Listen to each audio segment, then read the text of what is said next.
છે એને નજીક આપણે જોઈએ પણ એને નજીક માની પણ લઈએ એટલે નિર્ણય પણ એવો કરીએ કે આપણાથી નજીક છે તો એ ભ્રમ કહેવાય. તો એવી રીતે આ જે ભગવાનના અંશ છે એ બ્રહ્મા પણ તો પછી તેમને પરબ્રહ્મ તરીકે માનીને આપણે એમની ઉપાસના કરીએ તો એ ભ્રમ ના કહેવાય.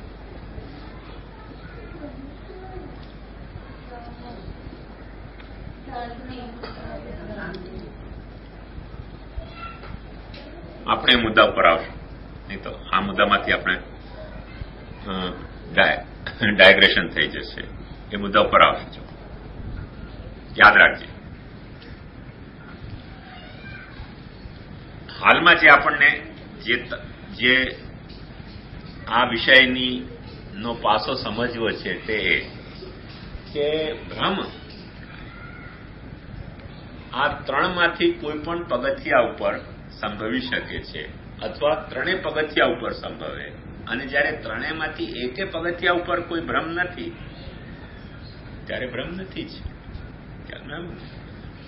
અને જે કંઈ લફડો થાય છે ભ્રમનો એ ક્યારે થાય છે કે ત્રણમાંથી કોઈ પણ એક પગથિયા ઉપર વસ્તુ જે પોતાના ગુણધર્મોનું સમર્પણ નથી કરી રહી દ્રષ્ટાને, તેવા ગુણધર્મો એનામાં મેળવવામાં આવે. તો હવે જે તમારો મુદ્દો છે કે વસ્તુ સૂક્ષ્મ છે એ સ્થૂલતા તો નથી સમર્પિત કરી રહી. સ્થૂલતા કોણે સમર્પિત કરી? સૂક્ષ્મદર્શી યંત્રે. ખ્યાલમાં આવ્યું ને?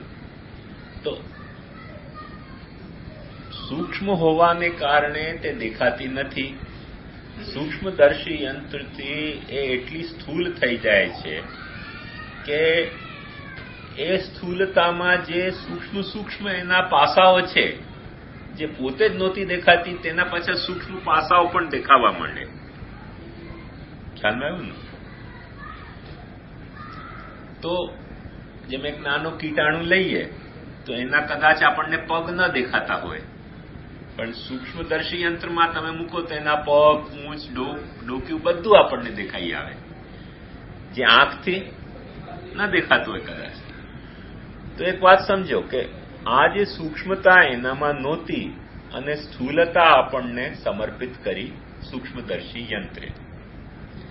તે સ્થૂલતા ભ્રમ હોઈ શકે, પણ એ સ્થૂલતા સમર્પણ કરવામાં જે અંગો એના છે સૂક્ષ્મતયા, એમાંનું કોઈ તો ભ્રમાંશ નથી ને. એટલે જે અંગ એનામાં નથી, ધારો કે એને પગ નથી ને પગ દેખાવા માંડે તો ભ્રમ કહેવાય કે પગ નથી ને પગ દેખાવા માંડે, માથું નથી ને માથું દેખાવા માંડે તો આપણે ભ્રમ કહેશું. પણ એવું કશું ન દેખાય. જે એનામાં સૂક્ષ્મ રીતે છે તે બધું જ આપણને નથી દેખાતું, કેમ કે સૂક્ષ્મ હતું. એને એટલા અંશમાં સ્થૂલ કરી દીધો કે એ બધું દેખાવા માંડ્યો, અંગ પ્રત્યંગો એના. તે બાબતમાં કોઈ ભ્રમ નથી થયો વિશેષાનુભૂતિમાં. હવે સ્થૂલતા જે દેખાઈ રહી છે તે વસ્તુના દ્વારા સમર્પિત નથી, પણ સૂક્ષ્મદર્શી યંત્ર દ્વારા સમર્પિત એને ગુણ છે. એ અર્થમાં વિશેષાનુભવમાં કંઈક વિશેષાનુભવના સ્તરે પગથિયા ઉપર કંઈક ભ્રમણા થઈ રહી છે. પણ એ ભ્રમણાને કારણે જો આપણે ખોટો નિર્ણય ન લઈએ કે તેથી વસ્તુ સ્થૂલ થઈ ગઈ, ખ્યાલમાં આવ્યું ને, તો કઈ વાંધો નથી આવતો. કેમ કે સૂક્ષ્માનુભૂતિના જે સામાન્ય અનુભવ છે, સામાન્ય અનુભવના સ્તર ઉપર જે નહોતી જણાતી વસ્તુ જણાવવા માંડી, તેમાં પણ આપણે ભ્રમણા ક્યાં માનીએ છીએ? દાખલા તરીકે જે દેખાતું જ નહોતું તે દેખાવા માંડ્યું, ત્યાં આપણે એવો ન્યાય કરીએ છીએ કે નથી દેખાતું તે દેખાવા શા માટે માંડ્યું, તેથી આ ભ્રમ થઈ ગયો? ત્યાં નથી કહેતા. તો જે નથી દેખાતું તે દેખાવા માંડ્યું તેને જો આપણે ભ્રમ નથી માનતા, તો જે સૂક્ષ્મ છે તે સ્થૂલ દેખાવા માંડ્યું, તે અપરાધને કારણે આપણે એને ભ્રમ નહીં કહીશું. પણ સાથોસાથ એક વાત પકડીને ચાલીશું કે સામાન્ય અનુભવના સ્તર ઉપર જે અનુભવમાં જ નહોતો આવતો તે અનુભવમાં આવવા માંડ્યો સૂક્ષ્મદર્શી યંત્રને કારણે, તેથી કંઈ એમાં ભ્રમણા નથી ઉત્પન્ન થતી. પણ તેથી જો તમે એમ માની લો કે હવે સૂક્ષ્મદર્શી યંત્રથી તમને દેખાવા માંડ્યો જે દેખાતો નહોતો, તેથી એ ખરેખર આટલો અદૃશ્ય જે છે તે દૃશ્ય બની ગયો છે. તો સામાન્ય અનુભવના સ્તર ઉપર પણ ભ્રમણા ઉભી થઈ ગઈ. ખ્યાલમાં આવ્યું ને? તેવી જ રીતે વિશેષાનુભવ ઉપર જે એની સૂક્ષ્મતા હતી તે સ્થૂલ બનીને આવી. તેમાં તમે એમ માની લો કે આ વસ્તુ સ્થૂલ બની ગઈ છે, તો ફરી પાછી ભ્રમણા ઉભી થઈ ગઈ. કેમ કે તો તમે નિર્ણય ખોટો લઈ લીધો. પણ તમે ત્યાં એટલું જ પકડીને ચાલી રહ્યા છો કે જે સ્થૂલતા દેખાઈ રહી છે એ વસ્તુ સમર્પિત નથી, ઇન્સ્ટ્રુમેન્ટ દ્વારા સમર્પિત છે. અને વસ્તુ જે સમર્પિત જે રૂપ છે તે ઇન્સ્ટ્રુમેન્ટ તમને ખરેખર દેખાડી રહ્યો છે. તો વાત પટી ગઈ ને? એવી રીતે જે વસ્તુની દૂરી છે એ વસ્તુ સમર્પિત છે, પણ એની જે નજદીકી છે એ વસ્તુ સમર્પિત નથી, યંત્ર સમર્પિત છે. હવે તે યંત્ર સમર્પિત હોવાને કારણે તમે એને એમ માનો કે તેથી વસ્તુ એટલી પાસ આવી ગઈ, તો ફરી પાછો નિર્ણયમાં તમે ભ્રાંતિ ઉભી કરી. પણ જો એ રીતે અમે પાસ આવેલી નથી માનતા, પણ જે દૂરીને કારણે એ વસ્તુનો જે રૂપ આપણને અનુભવમાં નહોતો આવી રહ્યો, તે પાસ આવવાને કારણે જે વસ્તુનો અનુભવ આપણને આવવા માંડ્યો, તેટલો અનુભવમાં એ કંઈ પોતે કરી રહ્યું છે દૂરદર્શી યંત્ર, એ તો વસ્તુ સમર્પિત છે. તો જ્યાં વસ્તુ સમર્પિતતા છે એટલા અંશમાં ભ્રમ નથી, જ્યાં યંત્ર સમર્પિતતા છે એટલા અંશમાં ભ્રમ હોઈ શકે છે. તેનો નિકાલ ક્યારે થશે? નિર્ણયના ત્રીજા સ્તર ઉપર, પગથિયે. આ પગથિયે ઉપર એનો નિકાલ નથી થતો. હા, આ યંત્રથી આપણને જયારે મોટું દેખાય છે નાનું કીટાણું, ત્યારે આપણે એવું તો નથી, એટલે જેવી રીતે પહેલા આપણે કીધું કે જે છે સાચું સ્વરૂપ જીવનું એ એને દેખાય છે વેદાંત દ્વારા, તો એ તો એને માનવું જ પડશે ને કે એનું એટલે એનો નિર્ણય કરવો પડશે ને કે એનું મૂળ સ્વરૂપ તો આ છે. કરવું જ પડશે ને. જેમ કે જે નહોતું દેખાતું ત્યારે આપણને ખબર જ નહોતી. જેમ એક તમને વાત બતાવું, કદાચ તમને ખ્યાલ હોય કે નહીં, કે આ માખી હોય છે ને એની દાઢી હોય છે ઘરડા માણસની માફક.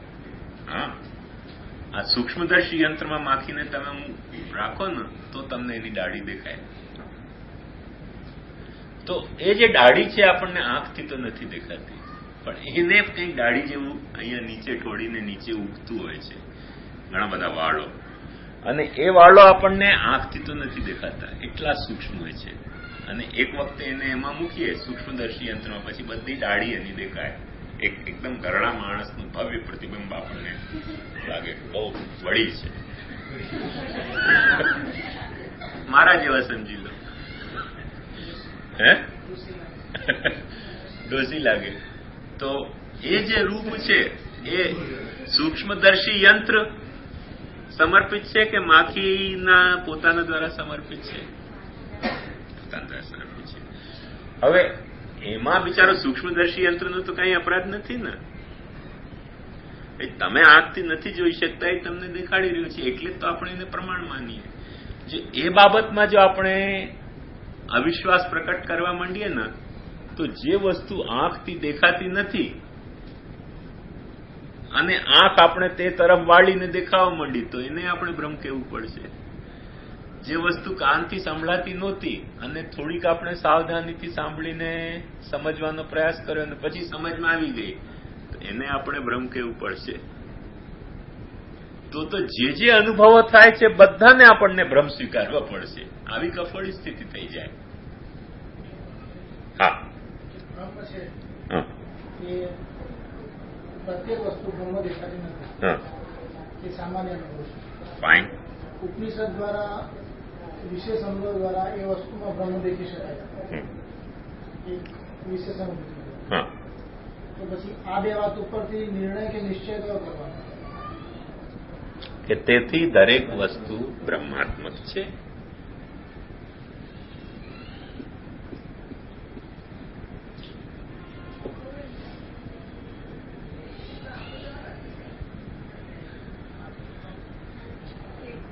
તમે એવું સમજો છો કે જે રીતે નાનું સ્વરૂપ એ મોટું દેખાય છે તો પછી આપણે મોટા સ્વરૂપને જ નિર્ણય કરવાનો ને સામાન્ય બાબતમાં તો આપણે ધારો કે નાની માખી આપણને મોટી દેખાય છે એટલે સામાન્ય જ્ઞાન આપણે નાની માખી, વિશેષ જ્ઞાન મોટી દેખાય છે તે છે, અને નિશ્ચય આપણો શું છે માખી તો નાની જ છે. તો એ રીતે આપણને સામાન્ય અનુભવ શું છે કે બ્રહ્મ આ વસ્તુ આ પુસ્તક બ્રહ્મ નથી. ઉપનિષદ દ્વારા આપણને ખબર પડે છે કે આ પુસ્તક બ્રહ્મ છે. તો આપણો નિશ્ચય શું આવે કે આ પુસ્તક બ્રહ્મ છે કે બ્રહ્મ નથી. સામાન્ય આપણે આ બીજા ઉદાહરણમાં તો જે સામાન્ય અનુભવ છે આપણને કે આ માખી નાની છે એ જ નિશ્ચય ગણાય. તો આની અંદર પણ એ જ નિશ્ચય બનવું જોઈએ કે આ બ્રહ્મ નથી. થઈ ગયું ને. બે સ્ટેપ દ્વારા બે સ્ટેપ તમે કહી દીધા. બે સ્ટેપ પછી ત્રીજું સ્ટેપ તમારો નિશ્ચય એ જ આવે ને. કારણ કે બીજા સ્ટેપમાં નિર્ણય શું કર્યો કે તમે આ બ્રહ્મ છે, બરાબર. તમે પહેલું શું કહ્યું કે આ પુસ્તક નથી અને એની આ પુસ્તક છે પછી દ્વારા આપણને અનુભવ થયો, વિશેષ અનુભવ કે આ પુસ્તક પણ બ્રહ્મ છે. તો પછી નિશ્ચય આવી ગયો ને, બ્રહ્મ થઈ ગયું. અનુભવ છે, નિશ્ચય નથી. હા, તે વખતે અનુભવ થયો, વિશેષ અનુભવ થયો, પછી નિશ્ચય આવશે. ત્રીજું સ્ટેપ તો નિશ્ચય ત્રીજો છે તે પણ બીજા સ્ટેપના સંબંધિત નિશ્ચય આવો જોઈએ ને. બીજા સ્ટેપમાં તમને અનુભવ થઈ ગયો એ બ્રહ્મ છે તો તમારો નિશ્ચય એવો જ હોવો જોઈએ કે તો પછી આ પુસ્તક પણ બ્રહ્મ છે. એક મિનિટ, તમને જો બીજા સ્ટેપમાં એવો અનુભવ ના થયો હોય કે આ બ્રહ્મ નથી તો તમારો નિશ્ચય ત્રીજો એવો આવે કે તો પછી આ પુસ્તક બ્રહ્મ નથી. પણ બીજા સ્ટેપમાં તમને એવો અનુભવ થઈ ગયો છે કે આ પુસ્તક પણ બ્રહ્મ છે તો નિશ્ચય પછી બ્રહ્મ છે એવો જ આવવો જોઈએ. બધું બ્રહ્માત્મક છે એવું તો લેવાય ને. અનુભૂતિ ત્યારે નથી થતી, વિશેષ અનુભવ જયારે આપણે મેળવીએ છીએ ત્યારે થાય છે. કે એટલે જેમ કે એક વાત સમજ, કે બધું બ્રહ્માત્મક છે એ તો આપણે મહાપ્રભુજીને માનીને ચાલી રહ્યા છે. તેથી જે લોકો મહાપ્રભુજીને નથી માનતા ને એ લોકો તો આ મતને માનતા જ નહીં હોય. એ લોકો આવું સાંભળે તો એમને ગુસ્સો આવે અને રીસે ભરાઈ જાય કલ્યાણરાયજીની માફક. આવું કેમ બોલો છો તમે બહુ વાચાલ થઈ ગયા છો. એમે કે તમારામાં શ્રદ્ધા નથી, આમે કે. અને આપણે ત્યાં તો નથી થયા ઉધમ, પણ યુરોપમાં તો કેટલાક લોકોને જીવતા બાળવામાં આવ્યા હતા આ જ વાત કહેવા માટે કે તમે આવું કેમ બોલ્યા કે જગત બ્રહ્માત્મક છે. એટલે પછી ક્રોસ બનાવે ક્રાઇસ્ટની માફક, આમ હાથના બાંધતા અને નીચેથી સળગાવી દીધા. કે આવું બોલ્યા કેમ તમે? બોલાય આપણથી કે બધું બ્રહ્માત્મક છે. એટલે આ જેને આપણે એમ સ્વીકારીને ચાલી રહ્યા છીએ તો શા માટે સ્વીકારીને ચાલી રહ્યા છે? કેમ કે જે મહાપ્રભુજીએ કહ્યું છે તે આપણને માન્ય છે. તેથી કઈ બધાને તો માન્ય નહીં થઈ જાય ને. જે મહાપ્રભુજીને ન માનતા હોય તેને તો માન્ય ન થાય ને. વેદને માનતા હોય તેમાં પણ કે કોઈને માન્ય છે કોઈને નથી માન્ય. દાખલા તરીકે તમે મધ્વાચાર્યજીને પૂછો તો મધ્વાચાર્યજી ચોખ્ખું આવું વિધાન કરે છે કે જગત અને જીવને જે બ્રહ્મ કે છે તે વ્યક્તિ રાક્ષસ છે, એમ ચોખ્ખું કે છે. અને આવા કહેનારા બધા અસુરો છે એમ ચોખ્ખું કે છે.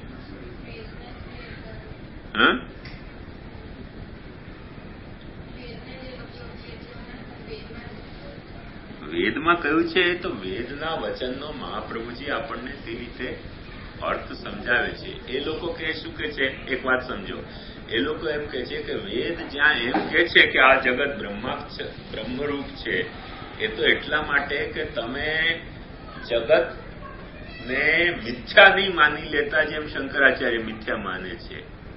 જેમ બ્રહ્મ સાચો છે તેમ જગત પણ સાચો છે. એ અર્થમાં એને બ્રહ્મ કહેવામાં આવ્યું છે. પણ એ અર્થમાં નથી કે બ્રહ્મ જ છે. એટલે તારા શબ્દોમાં કહું તો ખરેખર બ્રહ્મ છે એમ નહીં માની લેવાનું તેને કારણે, એમ મધ્વાચાર્ય કે છે. ને જે પાછું એમાં ઉમેરે છે કે જે લોકો એમ કે છે કે ખરેખર આ બ્રહ્મ છે તે પણ પાછા અસુર છે. એટલે એમના મત પ્રમાણે એક બાજુ શંકરાચાર્ય અસુર છે, એક બાજુ આપણા મહાપ્રભુજી અસુર છે. એટલો એમનો સ્ટ્રોંગ મત છે આ બાબતમાં. કેમ કે એમને તો બ્રહ્મ અને જગત કોઈ દિવસે એક હોઈ શકે જ નહીં. બ્રહ્મને જગત સાથે સરખાવો જ નહીં, જગતને બ્રહ્મ સાથે સરખાવો જ નહીં. બ્રહ્મ તો બહુ શુદ્ધ, બહુ દિવ્ય, બહુ ઊંચી વસ્તુ છે ને જગત એવું કદી થઈ શકતું જ નથી. હા, એમને બહુ બીક લાગે છે કે આવું કેમ કહેવાય, આપણેથી પાપ લાગે આપણને. તો એક વાત સમજ કેમ પ્રભુજીની માફક એમણે પણ ઉપનિષદોના વચનોના અર્થ કર્યા છે. હવે એ અર્થ કરતા એમ કે છે કે ભાઈ અહીંયા જે જગતને બ્રહ્મ કહેવામાં આવી રહ્યું છે તે તો એ હેતુથી કે શંકરાચાર્યના જેવો ખોટો અર્થ તમે નહીં તારવી લેતા કે આ મિથ્યા છે. જેમ બ્રહ્મ સત્ય છે એમ જગત પણ સત્ય છે, તેથી એને બ્રહ્મ કહેવામાં આવે છે. જેમ શેર બહુ મજબૂત હોય છે, બહુ ઊંચી ગર્જના કરતો હોય છે, એમ કોઈ માણસ પણ તેવો ઊંચી ગર્જના કરે તો આપણે કે આ બોલો શેર બોલ્યો.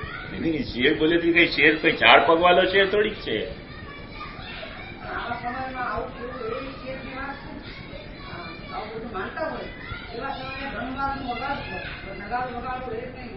હા, તો વાત ખ્યાલમાં આવી ને. એટલે વેદનો અર્થનો અહીંયા હવે પ્રશ્ન નથી ને, કેમ કે આ તો આપણે માનીએ છીએ, કેમ કે મહાપ્રભુજીએ કહ્યું. મહાપ્રભુજી જયારે લખે છે ત્યારે મહાપ્રભુજી તો એમ ન કહી શકે ને કે હું વાત કહું છું બધા માની લો મારા શિષ્યોને થઈને. એ તો જે સામે બેઠો હોય તે તો કઈ શિષ્ય થઈને તો ન સાંભળે ને વાત, એ તો વાદી થઈને સાંભળે. એટલે એની સામે તો મહાપ્રભુજીએ પણ વાદીની માફક જ બોલવું પડે ને. એટલે તે ભાષામાં મહાપ્રભુજી બોલી રહ્યા છે. મહાપ્રભુજી જે કહી રહ્યા છે તે આપણા માટે વેદ જેવું જ છે.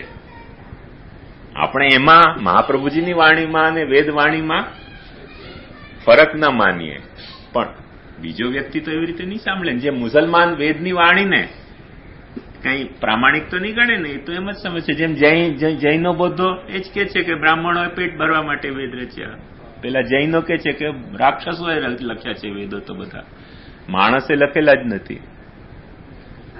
કેમ કે આપણે એમ કહીએ છીએ કે કોઈ એનો લખનાર મળતો નથી, તો એ કે છે એટલે ચૂપચાપ ક્યારેક લખીને રાક્ષસો મૂકી ગયા છે.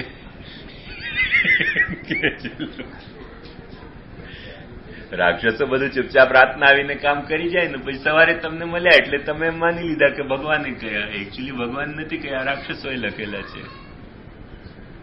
એમ કે છે. તો એ થોડી કોઈ આપણે કહીએ કે ભાઈ વેદમાં કયું છે, તો એ કે છે કયું હશે, તો એમાં અમારે શું માનવાનું હોય. મહાવીરે કયું આવું, એ તો એમ જ કે છે ને. એ તો આપણે ન માની શકીએ ને. વાત આવી ને ખ્યાલમાં. તમારી જે ચર્ચા હતી એનો નિવેડો આવ્યો કે નહીં આવ્યો? નથી આવ્યો. અરે તું આપ, એનાથી વધારે શું હશે. તમે એવું કહો છો ને જેવી રીતે બ્રહ્મને મતલબ જીવ છે એને એનું સાચું સ્વરૂપ નથી ખબર, એટલે જયારે વેદાંત એને એનું સાચું સ્વરૂપ બતાવે છે તો આપણે એ જ ગ્રહણ કરવાનું છે. બરાબર? એવી રીતે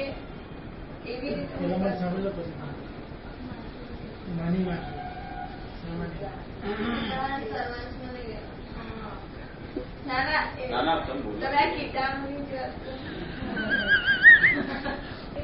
કે નાનું છે ને નથી દેખાતું, અને જયારે દૂરબીનથી આપણે દેખીએ છીએ તો જે નથી દેખાતું એના સાચા જે પાસા છે પગ વગેરે એને બધાને આપણે પછી માનવાનું છે કે આ બધું પણ એવું છે. એ ખાલી મોટા ઉપર સ્વરૂપને જ પકડતું કે મોટાને માનવાનું, પછી જે નથી દેખાતું ને હા એ દાઢી પણ છે એવું આપણે માનવાનું.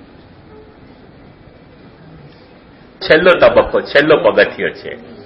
એને એ પગથિયા સુધી ન પૂછો ત્યાં સુધી ગબડી શકો છો, અને એ પગથિયા ઉપર પહોંચી ગયા પછી ગબડવાનો કારણ રહી જતો નથી. આ 3 પગથિયાઓ છે: સામાન્ય અનુભવ, વિશેષાનુભવ અને નિર્ણય. તો સામાન્ય અનુભવના પગથિયા ઉપર તમે ગબડી શકો છો, પ્રમાણના ઠેકાણે ભ્રાંતિમાં ગબડી શકો છો. તે પગથિયા ઉપર તમે પગલા સરખી રીતે મૂક્યા, પણ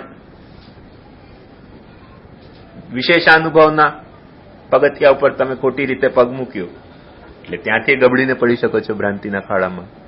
તે તમે પગ બરાબર મૂક્યું, હવે રહ્યું ત્રીજું પગ મૂકવાનું, નિર્ણય લેવાના અર્થમાં કે નિશ્ચયના પગથિયા ઉપર. તે પણ પગ જો તમે સરખી રીતે મૂક્યો પછી તો ગબડવાનો કોઈ ચાન્સ નથી ને, તમે આવી ગયા. પ્રજ્ઞામાં સરખી રીતે આપણે વિચારીએ તો નિશ્ચય છેલ્લે સરખો તો યથાર્થ, ત્રણમાંથી તો બધું યથાર્થ થઈ જાય. ત્રણમાંથી એક ગયો તો પછી નિશ્ચય એ જ પ્રકારનો નિશ્ચય ખોટો જ આવશે ને. ખબર ને?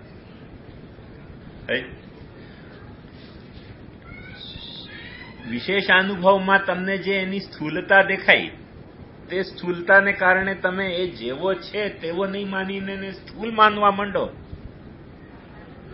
તો પાછો ભ્રમ થઈ ગયો.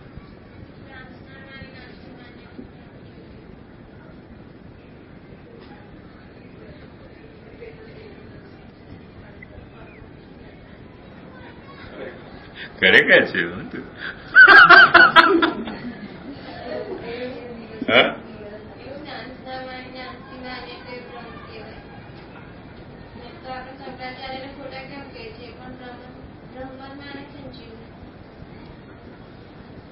એ પ્રશ્ન આવશે, તું મારી આટલો વિશ્વાસ કરે. એ પ્રશ્ન મહાપ્રભુજી પોતે ચર્ચા કરવાના છે આગળ. તું ગભરાની જરા, પણ આનંદથી એ વિષય આગળ આવી જ રહ્યો છે. પણ આજે નહીં આવે, કદાચ કાલે આવે. બસ એટલી તને વાટ જોવી પડશે અંચાલજીની. હવે આટલી વાત તો સ્પષ્ટ થઈ ને. હા, હવે કોઈ એ બાબતમાં તો લફડો નથી બધાને. હા, સબ્જેક્ટ આવે છે અને બહુ ઇન્ટરેસ્ટિંગ. કેમ કે દલીલના ખાતર પેલી જે શ્રીપતિ ભગવત પાદાચાર્યની થિયરી હતી તે રજૂ કરવામાં આવી અને તેમાં એમ કહેવામાં આવ્યું કે લોક સિદ્ધસ્ય જગતો લોક પ્રતીતિમ બાધિત્વા. લોકસિદ્ધ જે જગત છે તેને લોક પ્રતીતિને કેન્સલ કરીને વેદાંત તેનો બ્રહ્મ તરીકે અલૌકિક પ્રતીતિ તમને કરાવે છે. એ જે વાત કહેવામાં આવી ને ત્યાંથી મહાપ્રભુજી એક નવો સવાલ રજૂ કરે છે. લોકમાં કેવી રીતે પ્રતીત થાય છે એ તો બતાવો. હવે સમજો, ફરીથી એક પ્રોબ્લેમ ઉભી થઈ કે લોકસિદ્ધ જગતની જે પ્રતીતિ છે, લોકસિદ્ધ જગતો લોક પ્રતીતિમ બાધિત્વા. લોકસિદ્ધસ્ય જગતો લોક પ્રતીતિમ, લોકસિદ્ધ જગતની લોક પ્રતીતિ.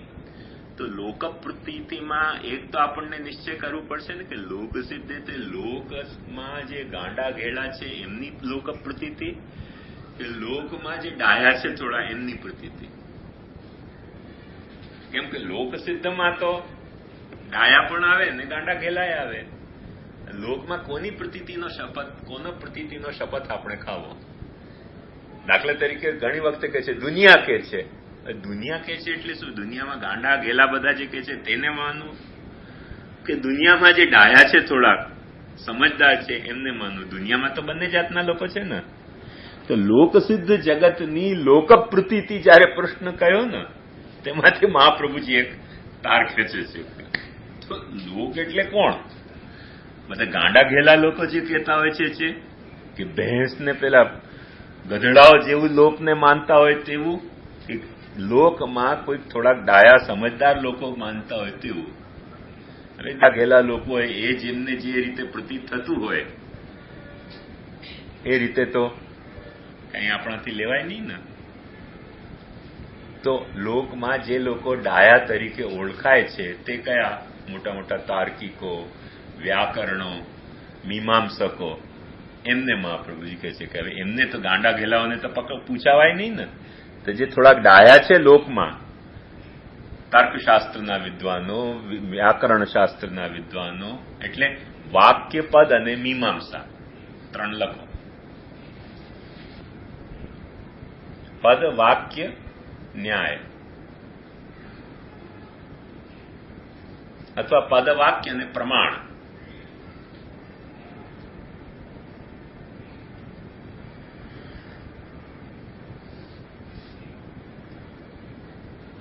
આ 3 સ્ટેપ છે બુદ્ધિના. જેમ સાવ નાનો બાળક હોય ને એને વાક્ય બોલતા ના આવડે, એને મોટરમાં મને આવું છે એમ ન બોલી શકે. બબબ કે પીમ કે બસ પીમ બસ આટલું બોલે. એ જયારે પીમ કહેતો હોય છે ત્યારે એનો મતલબ કે તમે પીમમાં જઈ રહ્યા છો, મને લેતા જાઓ. એને પદ જ બોલતા આવડે, વાક્ય બોલતા ના આવડે.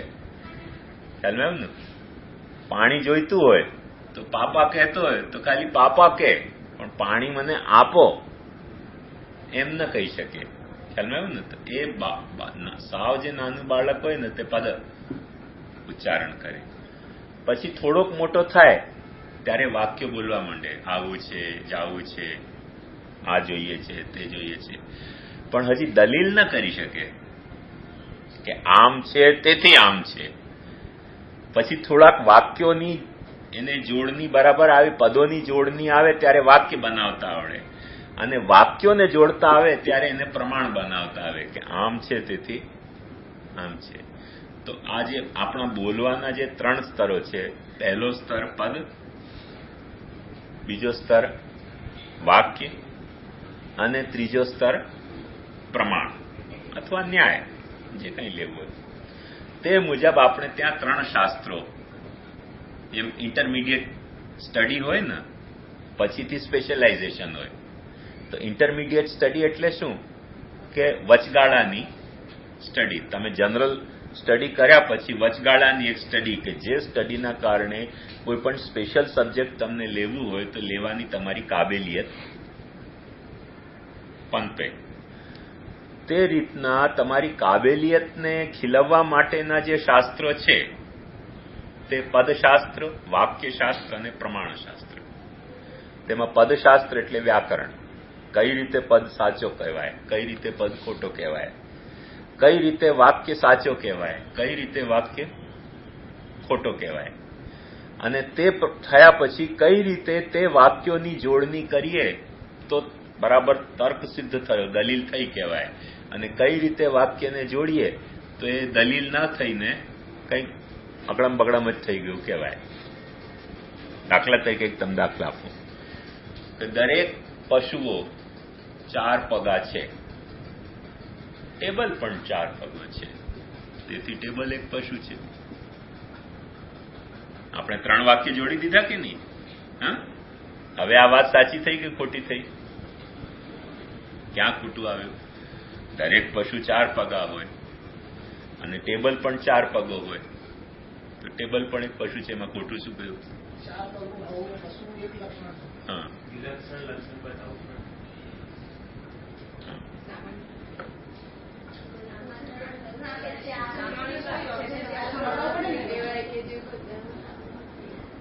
પશુનું વિલક્ષણ લક્ષણ એ પણ છે કે જે ઉડે છે એ બધું ઉડતું નથી. પશુ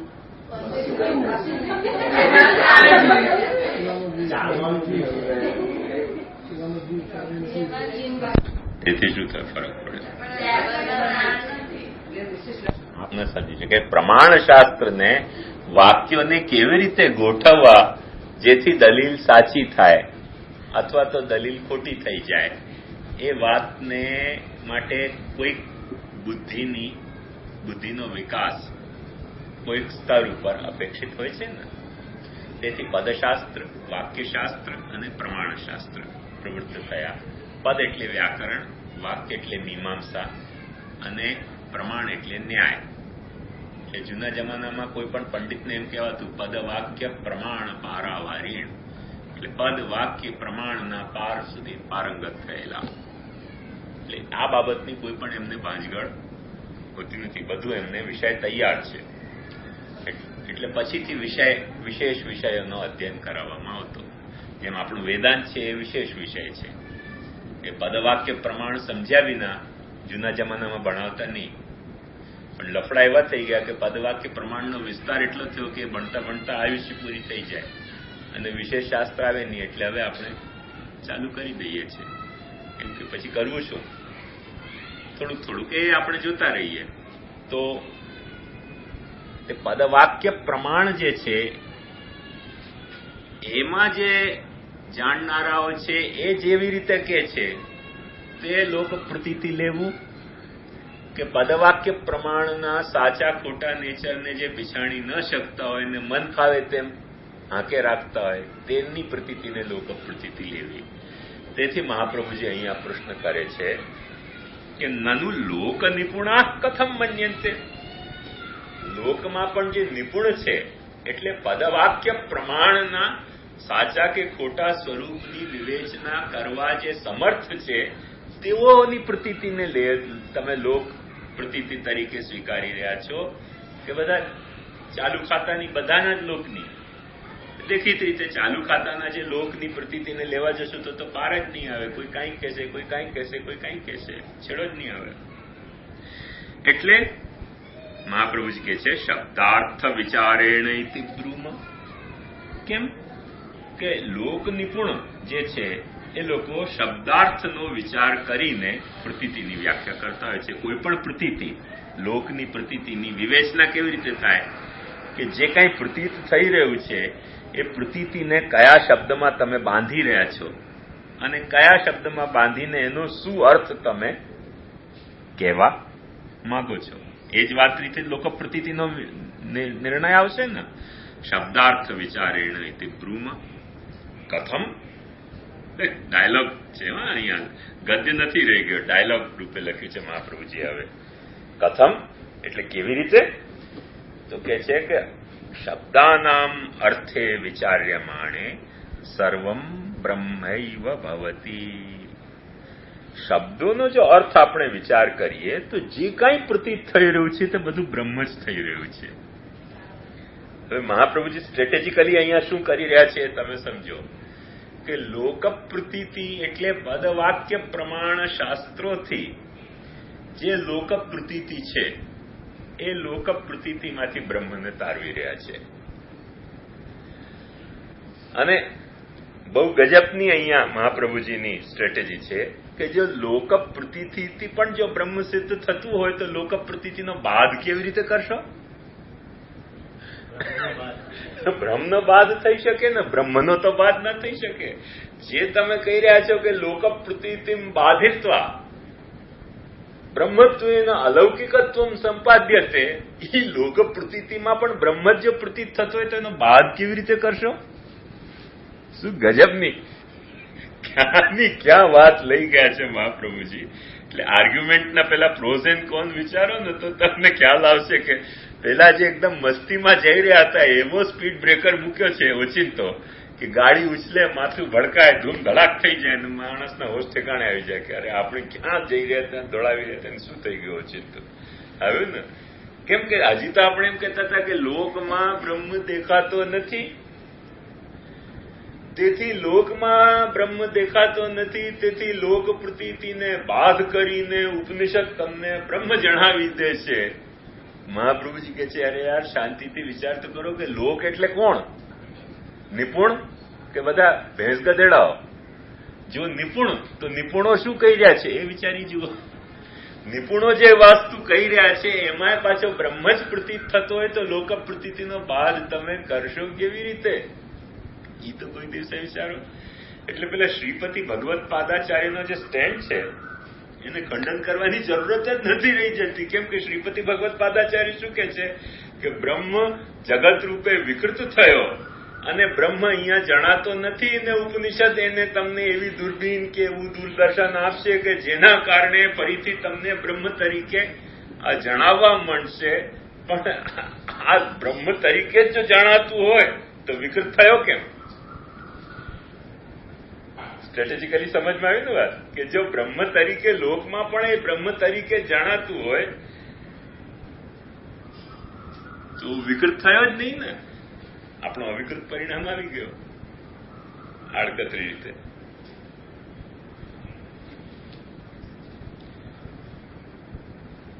હવે એ જ આર્ગ્યુમેન્ટને ડેવલપ કરી રહ્યા છે મહાપ્રભુજી.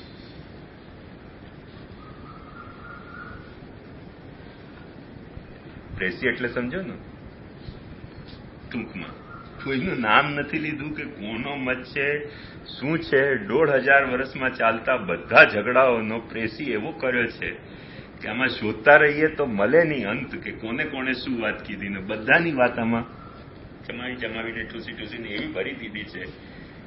આનંદ આનંદ, ન સમજો તો બધું આનંદ, અને સમજો તો મહા આનંદ. એવા બધા વચનો છે. એક્સપર્ટ છે મહાપ્રભુજી આમાં. કશું ખબર જ ના પડે શું વાત ચાલી રહી છે, ક્યાં ચાલી રહી છે, કોણે કહ્યું, કેવી રીતે કહ્યું, કોણ નિપુણ, કોણ નિપુણ નહીં. બહુ ઇનોસેન્ટ વર્ડમાં કંઈક લોક નિપુણા કથમ મન્યંતે શબ્દાર્થ વિચારેણ ઇતિ બ્રહ્મા. એટલે કે બહુ ભોલી વાતો બધી છે, પણ ખરેખર 1500 વર્ષમાં જે કઈ ચર્ચાઓ થાય છે ને એની બધાની પ્રેસી આમાં છે. એટલું બધું સઘન છે આ, એવી છે મેટર. તે જુઓ, ઘટપટ આદિ શબ્દ ધર્મવાચકા એવ ભવિતુમર્હંતિ, ઘટત્વાદિ વિશિષ્ટ વાચકા હ્યેતે ઇતિ લોક પ્રસિદ્ધિ, ઘટત્વમ લોક પ્રસિદ્ધિ. એટલે મહાપ્રભુજીથી પહેલા લગભગ બીજી શતાબ્દીમાં, શતાબ્દી પણ નહીં, એને શું કહેવાય, સેકન્ડ એડી, એટલે જે વખતે સન 2 હતી, 200 નહીં, 1 અને 2 સન જે વખતે હતી ત્યારે એક વિદ્વાન થયા છે. એમણે આ મુદ્દો ઉપાડ્યો હતો કે કોઈ પણ શબ્દ આપણે વાપરીએ તે શબ્દનો અર્થ શું. દાખલા તરીકે આપણે ગળો શબ્દ વાપર્યો, ગળો એટલે શું, એની ચર્ચા કરતા એ કહે છે કે કોઈ પણ શબ્દ વાપરીએ એના મોટા ભાગે 4 અર્થો હોય છે. એક જાતિ લખી લો, એક આકૃતિ,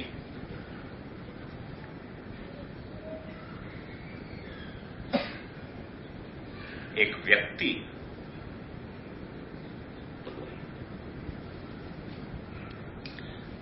અને ચોથી સંજ્ઞા.